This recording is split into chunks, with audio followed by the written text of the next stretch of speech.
マタイによる福音書10章1節から8節までの御言葉です. 예수께서 그의 12제자를 부르사 더러운 귀신을 쫓아내며 모든 병과 모든 약한 것을 고치는 권능을 주시니라.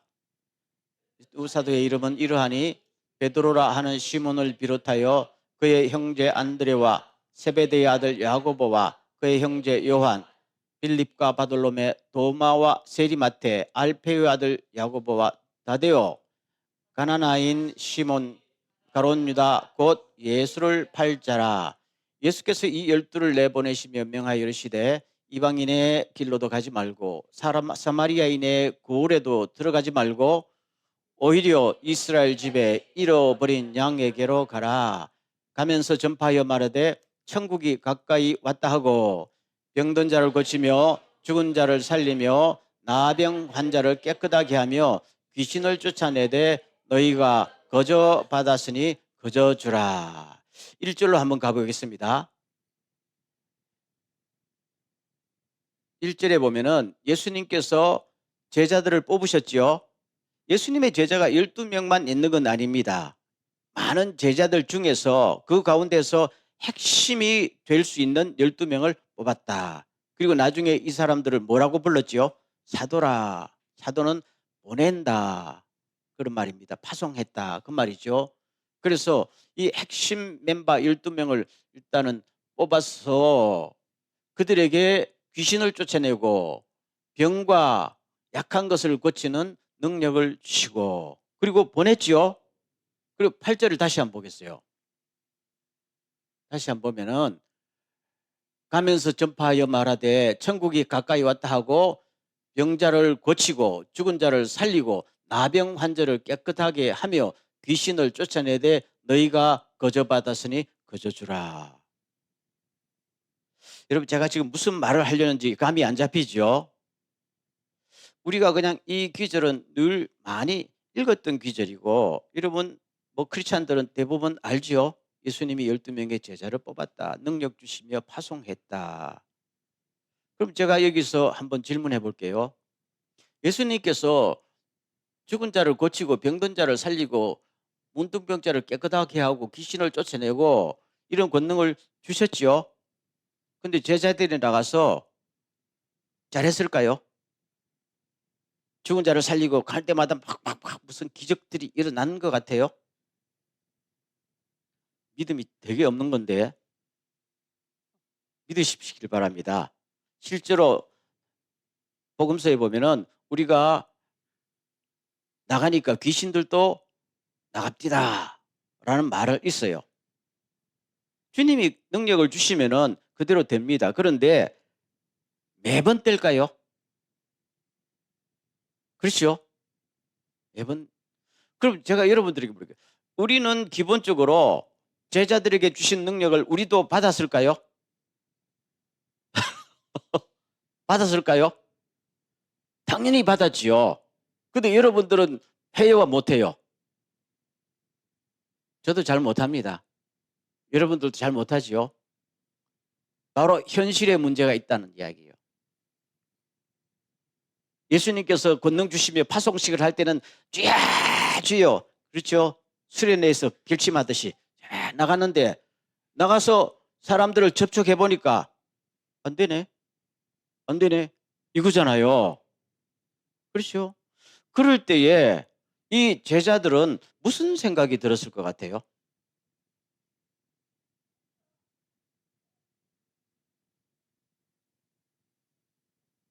처음에 병자도 고치고 뭐 할 때는 괜찮았는데 나중에 안 되네 안 되네 하다 보면은 슬럼프에 빠지는 것이죠. 그렇죠? 이런 거는 여러분들도 다 경험했죠. 우리 신앙생활 하다 보면은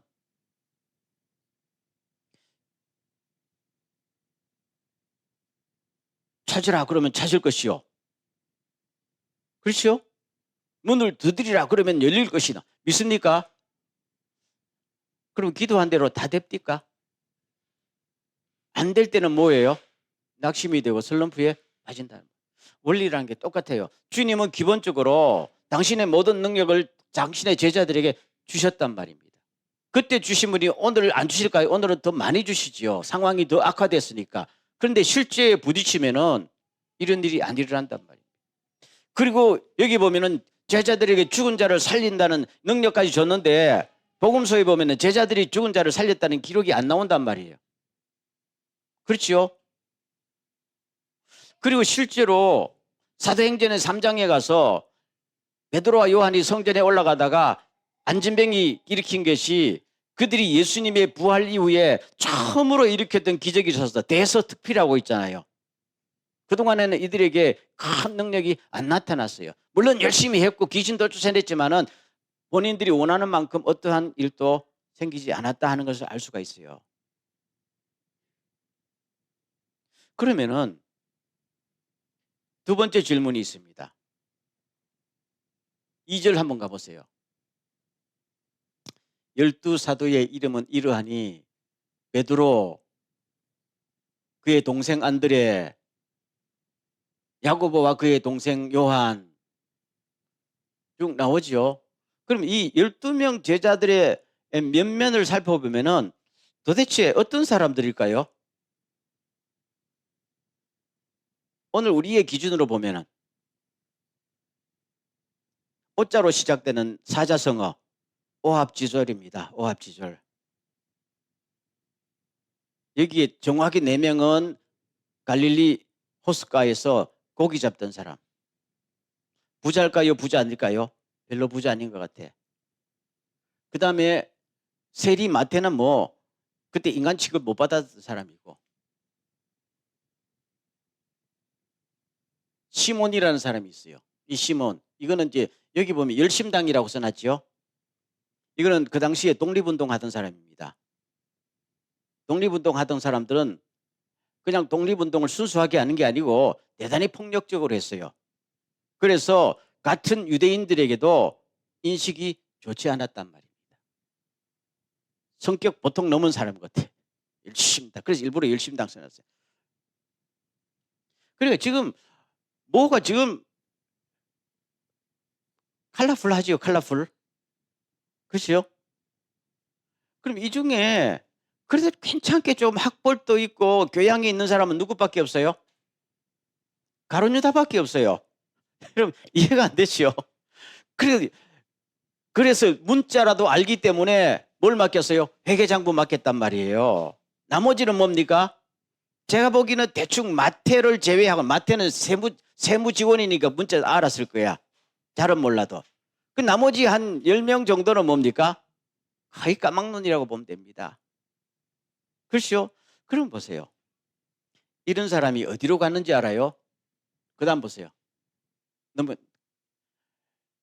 이 12를 보내면서 저기 아프리카로 가라 하면은 그래도 괜찮을 텐데 너 주변에 가라는 거잖아요. 이방인에게 가지 말고 너희 이스라엘 땅에 돌면서 하라는 거잖아요.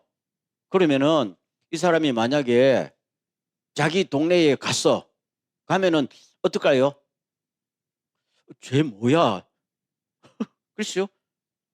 제 집 되게 못 사는 집인데 제 초등학교도 안 나온 애가 뭘 여기 왔어? 이미 주눅이 들어서 사람들에게 무슨 안수기도 할 수 있을까요? 못한단 말이에요. 그럼 여기서 두 번째 질문을 하겠어요. 그러면 왜 예수님께서 제자들을 뽑을 때에 왜 이렇게 하층 계급의 오합지졸 이런 사람을 뽑았을까요? 좀 유식한 사람, 명문 집안에 힘 있는 사람, 어디 가면은 와 모여 사람들이 쫙쫙 모여들어서 그냥 쫙쫙 건물이 다 채워지고 알아서 그냥 오셨습니까? 이런 사람을 뽑아야 될 거 아니에요? 그 왜 예수님은 그런 사람을 뽑을 능력이 돼요, 안 돼요? 되잖아요. 근데 그런 사람들 다 마다하고 왜 이렇게 강북 출신, 한국 솔로 말하면 강남 출신은 유다밖에 없고 다 강북 출신이란 말이야. 강남에 가니까 대접을 받아요, 못 받아요? 왜 주님께서는 이렇게 하셨을까요? 많이 한번 생각해 보세요. 그럼 이들이 나가서 도대체 뭘 어떻게 하라는 거예요? 주님의 생각은 뭐예요?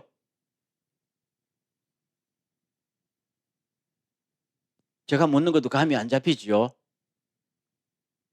제가 이 본문을 가지고 예전에도 설교 많이 했는데 요새 가만히 성경을 다시 제가 보기 시작합니다. 보면서 아, 그게 파송받은 사람이 나일 수도 있고 여러분들 수도 있잖아요. 그럼 여러분 보세요. 일본 땅에서 주님께서는 능력 줬다. 가라. 가면은 할 수 있어요? 실제로 여러분 할 수 있어요? 안 되지요. 근데 주님은 능력 줬다잖아요. 근데 우리는 뭡니까? 한없이 약하고 언어도 잘 안 될 때도 있고 다 주변에 보면 잘난 사람, 잘생긴 사람, 힘 있는 사람, 돈 많은 사람들 많잖아요. 뭘 할 수 있겠어요? 그런데 주님께서는 이걸 모르고 파송했을까요? 다 아시는 주님께서 가라는 거예요. 그럼 제가 세 번째 질문할게요.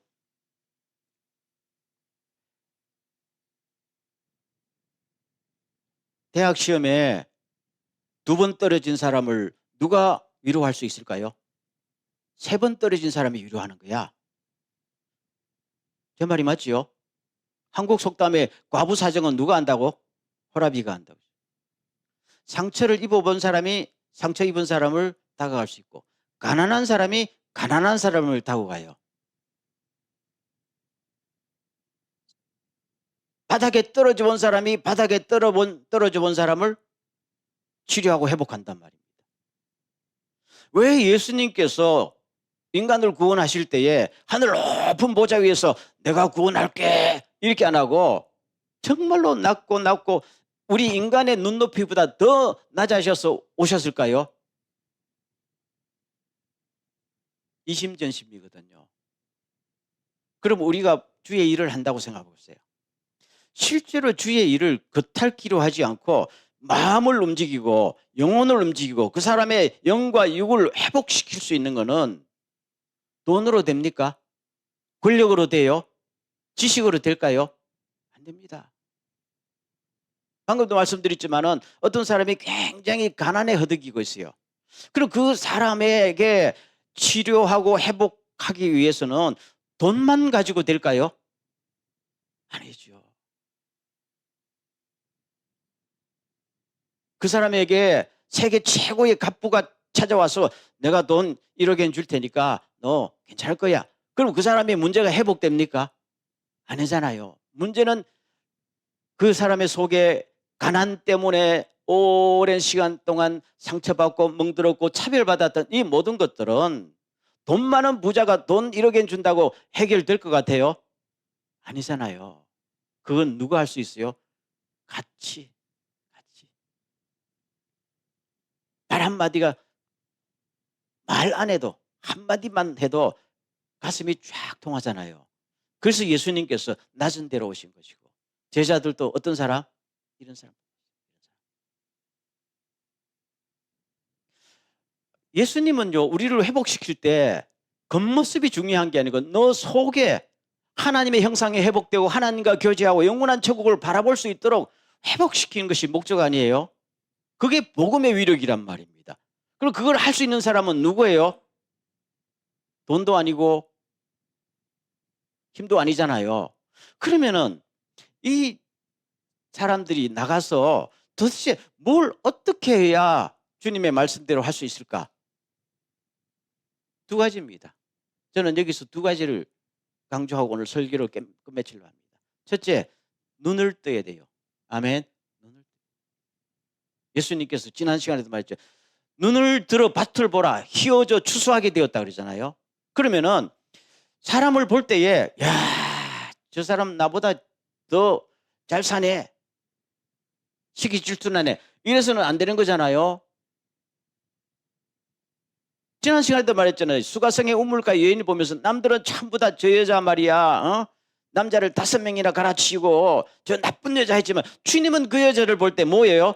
마음속에 얼마나 힘들게 살지만 희망을 잃지 않고 세상 모든 사람이 나를 몰라줘도 나는 하나님 한 분은 나를 알겠지. 메시아하고 오면은 내 인생도 뭔가 상담을 요청하고 구원의 길이 있겠지. 이 끈을 놓치지 않고 살았기 때문에 자살하지 않고 살았단 말이에요. 아무도 몰랐는데 주님은 보니까 그게 보이는 거잖아요. 그게 보이니까 다가간 거 아니에요. 아무리 옆에서 수십 년을 살아도 그게 안 보이면 뭡니까? 벽이야. 나와 너 사이에 벽이란 말이에요. 오늘 현대인이 뭐예요? 아무리 가까이 살아도 나와 너 사이에는 건널 수 없는 벽이 있어요. 안 보이니까요. 그 사람의 마음이 안 보이니까요. 겉모습만 보이니까요. 그렇죠? 그런 거란 말이에요. 그러면 눈이 떠지면은 좋을까요? 나쁠까요? 방금 눈이 떠져야 된다는 거 눈이 뜨면은 좋을까요? 나쁠까요? 묻는 또 목사님 뭐야? 또 이렇게 하지만 오늘 제 설교를 좀 따라오십시오. 제가 30대 때에 동경에 그때 93년도에 동경에 선교사로 왔잖아요. 목회를 쭉 하면서 보니까 교인들이 이런 문제 저런 문제 뭐 한국에서 볼 수 없었던 문제가 있더라고요. 교회 안에. 그렇죠? 그렇더라고요. 그래서 제가 주여 저 사람들 도대체 무슨 생각을 하고 살까요?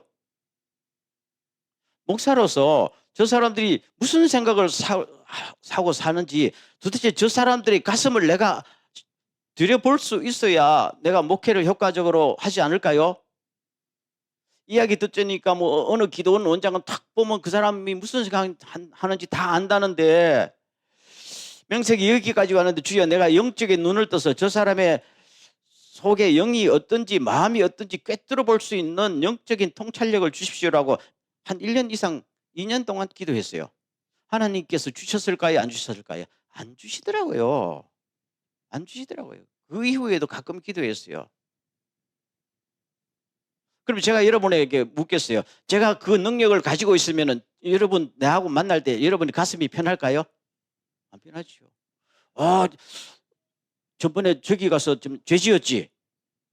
내가 다 알고 있단 말이에요. 아, 소름 끼치지.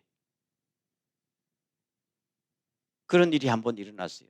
예전에 제가 아는 어떤 교회에서 기도 모임을 하는데 어떤 분이 영적으로 성령의 능력을 받아가지고 중보 기도팀 서너 명이 모여서 기도하다 보니까 눈이 떠져간 영적인 눈이 떠져가지고 우리 교회 아무 집사님 남자 집사님이 바람 피고 있다는 걸 안 거야.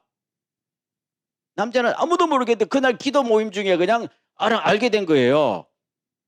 알게 돼가지고 그 나쁜 인간이 말이야 예수 믿고 가정 안 지키기 싫은 인간이 다 있느냐고 기도 모임 한 사람이 붕괴해가지고 온 동네 방네 교회 소문을 다 냈네요. 그래서 어떻게 됐을까요? 어떻게 됐을 것 같아요? 그 가정 이혼하고 박살났어요. 그리고 그 교회에 창립한 지 10년 동안 목사님하고 교인들이 열심히 해서 한 8, 90명 모이는데 한 달 안으로 풍지박산 해산됐어요.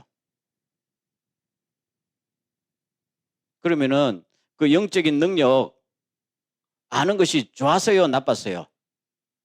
그러면 성령님께서 그 능력을 주셨다는 것은 좋은 거예요, 나쁜 거예요? 좋은 거지. 그런데 뭐가 문제가 됐던 거예요? 뭐가 문제가 됐던 것 같아요? 가슴에 사랑이 없었던 거예요. 사랑이 없었어요. 사랑이 없는 통찰력, 사랑이 없는 지식은 아무짝에도 고린도전서 13장이죠. 아무리 믿음이 있고 아무리 지식이 있어도 사랑이 없으면 아무것도 아닙니다. 아무것도. 1%도 남는 게 아니고 아무것도 아니라 그랬어요. 제로란 말입니다. 만약에 이 기도 모임에서 그 남자 집사님과 그 가정에 대한 사랑이 있었으면 어떻게 했을까요?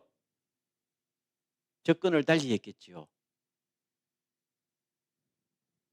저분을 위해서도 예수님께서 십자가에 돌아가시고 용서해 주셨는데 하나님께서 두 사람을 짝지어서 가정을 만드셨는데 지금 이거를 빨리 해결해야지 하면서 그때부터 아무도 모르게 우리만 알자 하면서 중보기도 하고 아니면 만나서 눈물로 기도해서 그 가정이 다시 회복될 수 있도록 바람 피는 걸 그치고 회복될 수 있도록 그게 성령님께서 눈을 주신 거 마음을 주신 거 목적 아니에요? 근데 사랑이 없으니까 뭡니까? 그 지식이 칼이 되고 그렇죠? 그건 믿음이 칼이 된 거예요. 그래서 지금 제가 설교를 마치겠어요. 예수님께서 보세요. 12명의 제자들을 딱 보냈는데 처음에도 말했지만 12명의 제자들이 다 마음에 상처가 있을까요? 없을까요? 나는 하층 계급이다. 글도 모른다. 나는 세리 출신이라서 어디 가면 인간 대접 못 받는다. 난 열심당이라서 사람들은 날 피한다. 뭐 이런 핸디캡들을 다 갖고 있는 게 제자들이란 말입니다. 이 중에 온전한 사람이 한 명도 없었다고 보면 돼요. 요새 말하면 스펙 좋은 사람이 아무도 없었다고 보면 돼요. 그럼 이들이 나가서 자기보다 잘난 사람, 자기가 잘 아는 사람 부딪힐 때에 저들을 치료하기 전에 저들을 회복시키기 전에 내가 먼저 주눅 들고 내가 먼저 상처받지 않겠어요? 그런데 주님께서는 이런 사람 보고 가서 하라는 거잖아요. 너희들밖에 할 사람이 없다는 거예요. 이거는 돈 많은 사람이 할 게 아니고 같은 눈높이에 있는 사람들이 가야 된다. 아니 더 낮아진 사람이 가야 된다는 거 아니에요? 나를 봐라 보여주는 것이요. 그러면은 이들에게 필요한 건 뭡니까? 두 가지입니다. 눈을 떠야 돼요. 저 사람이 겉보기는 부자처럼 보이고 겉보기는 그야말로 대단하게 강하게 보이지만 안에는 정말로 주님에 대한 갈망이 있고 수가성 여인처럼 구멍이 팍팍 뚫려져서 주님을 만나지 않은 구멍이 메꾸어지지 않는 너무너무 불쌍한 현재 상태구나 하는 것을 볼 수 있는 눈이 있어야 된단 말입니다. 그렇지 눈만 있으면 뭐해요? 그 눈이 사랑이 없는 눈은 칼이 될 수밖에요. 그래서 뭘 채워야 돼요? 주여 나의 마음에 사랑을 채웠소서. 사랑을 채웠소서. 주님께서는 보내면서 그거를 너희들이 몸에 습득하라. 그거 아니에요? 믿습니까? 저도 처음엔 잘 보는데 요새 쭉 인생을 살다 보면은 왜 주님께서 이런 오합지졸 해가지고 가면은 벽에 팡팡 부딪히는 그 현장에서 도대체 뭘 하라는 거예요? 뭘 하라는 거예요? 목회를 해도 그렇고 여러분을 선교를 해도 그렇고 그렇잖아요. 인생을 살아도 그렇잖아요. 아 그렇다. 그래서 고린도전서 1장에 보면은 사도 바울이 고린도 교인들 보고 여러분들이요. 하나님이 여러분을 부르실 때 모습을 보십시오. 여러분들 중에 괜찮은 사람이 누가 있었습니까? 묻잖아요. 그렇죠? 왜 여러분들 사회적으로 별 볼 일 없는 그렇다고 오해하지 마세요. 또 여러분들 보고 하는 소리 아니니까. 택했어서 예수 믿고 희망 주고 능력 주고 하는지 아십니까? 이 세상을 뒤집으라는 거예요. 이 세상은 돈 있는 사람이 대접받고 힘 있는 사람이 지배하고 그렇죠? 잘생긴 사람이 어디 가서 인기를 끌잖아요. 그러면 이 세상을 창조하신 하나님이 보시기에 이 세상은 마음에 들까요? 안 들까요? 안 든단 말이에요. 여러분 성경은요. 창세기부터 요한계시록까지 일괄적으로 주는 메시지가 있어요. 이 세상은 불공평하다는 거죠. 성경적인 용어로 말하면 뭐예요? 죄로 물든 세상. 죄로 물든 세상은 뭡니까? 살기에 좋은 세상일까요? 아닐까요? 아니잖아요. 그렇죠? 그러면은 이런 세상에서는요. 이처럼 불공평한 세상에서는 착한 사람이 살아남아요? 힘들어요.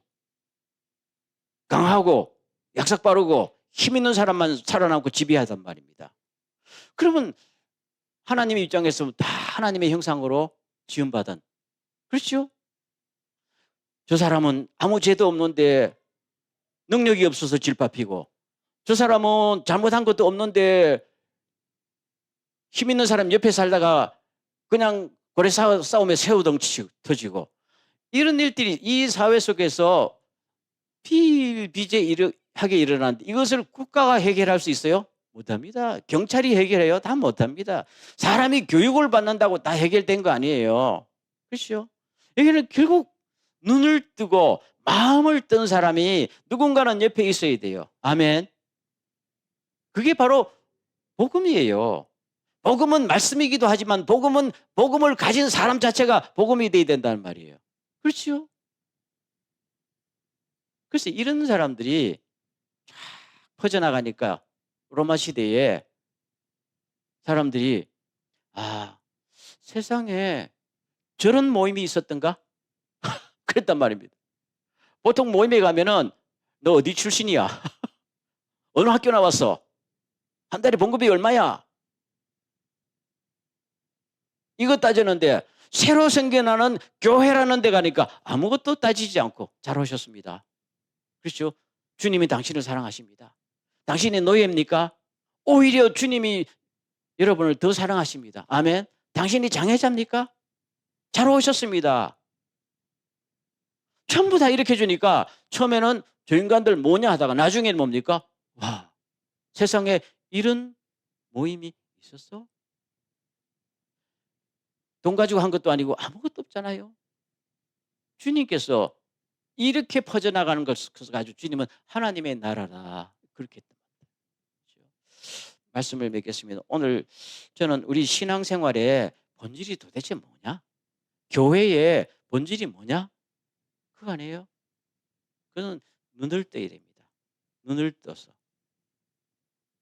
두 번째는 그 뜬 눈이 칼이 되지 않도록 어루만지는 손길이 될 수 있도록 사랑으로 채워주시옵소서. 그래서 오늘 이 시간 기도할 때 두 가지를 꼭 기도하십시다. 주여, 우리가 개인적으로 교회적으로 우리들에게 영적인 눈을 뜨게 하여 주옵소서. 나의 마음에 주님의 사랑으로 채워주시옵소서. 그렇게 하면은 내 주변의 친구들이 다시 보이고 가족들이 다시 보이고 그렇죠? 여러분의 부모와 형제들이 다시 보입니다. 여러분 살아갈수록 늘 마음에 걸리는 것은 내가 그때 마땅히 사랑할 수 있었는데 왜 사랑하지 못했던가 이것만이 계속 후회가 돼요. 그때 돈을 왜 못 벌었던가 이건 후회 안 됩니다.